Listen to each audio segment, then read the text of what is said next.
Pressure. I apply the pressure. Pressure. Pressure. I apply the pressure. Pressure. Pressure. I apply the pressure. Yeah, pressure. Pressure. I apply the pressure. Are you working with people from across the aisle as well? Yeah, so we work with all individuals that's looking to head in the same direction. One of the biggest reasons for that is because, like I said, individuals aren't monoliths. One thing when I'm trying to get legislation passed, right? I can't just do it with the Black Caucus. I can't just do it with the Democrats, right? Everybody's state, well, everybody's their city, their county, is different. So we work with individuals that's willing to get the same goal accomplished that we are.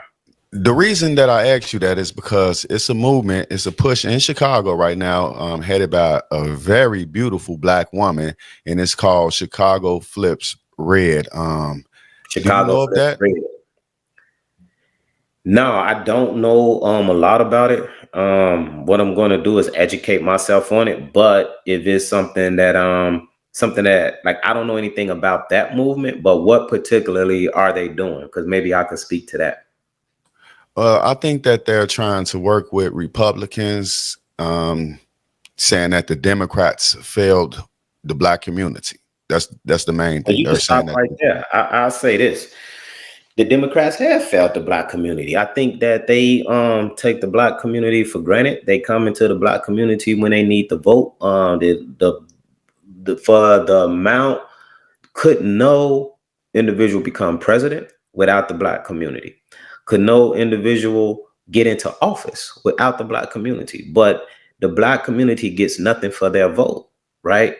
You come in, shakes hands, come to the church, stand out there, take some pictures, and talk about what you're going to do, and then do nothing for the Black community. And I don't hold those individuals responsible for that. I hold the Black community responsible for that. I think that the Black community should have an ask, and that they should demand that ask. I think that the Black community don't know what to ask for because they don't believe that they deserve anything.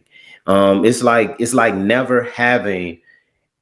It's like starving for food, and then the individual offer you some scraps, and you ain't know that the kitchen was yours, right?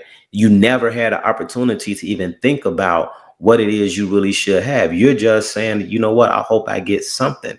And the truth is, you work the kitchen. You're working in the kitchen, right? You got access to everything, but it's the conditioning of our mind. And I think that if individuals understood the power of their vote, if they understood the power of their voice, if they understood the power of their dollar, if they understood how wonderful they are, how brilliant they are, how genius they are. Think about this. Individuals have to come to you and they figured out how to monetize everything you are, and you haven't figured that out for yourself. That's what the real American dream is. We are the American dream. They just figured out how to monetize it. They figured out how to monetize us, and they've been capitalizing off of us since we've been here. They would not have even been able to build America without us. And everything from the records, from the food, from the clothing, we inspire, motivate, and create everything. All right. Our DNA is tied to it, but yet we benefit nothing from it.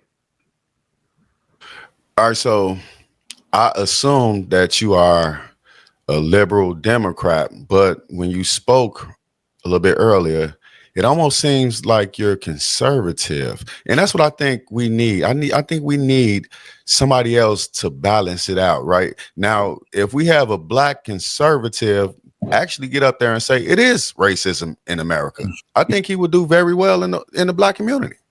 Yeah. So I'll be clear. I'm not a conservative. I'm not a Democrat. I don't have no political party. I work with individuals that's willing to work with me. And I found that doing that is what had helped me to be successful. You do not get to label me. You do not get to tell me what I need to be a part of, because what have you done for me? What have you done for me that I'm going to sit up here and wear that badge, right? But I'm going to show you what I can do with how I do whatever it is I'm tied to at that moment. And the thing that I'm going to do is be successful at it. And then I'm going to let you know what I need from you. And that's how I've been getting this done. I don't believe in none of these parties. None of these parties have done anything for us. If you was to ask me, I think that we should be concentrating on what does it look like to create a separate party, especially when you have over 14 million individuals that's formally incarcerated, and both parties have had their hand in making sure that all of that was possible. So from the very beginning, you had nothing to do with my success. So why should I be sitting up here trying to be a part of something that never was created for me in the first place? I apply the pressure. I apply the pressure. I apply the pressure. Yeah, pressure. I apply the pressure.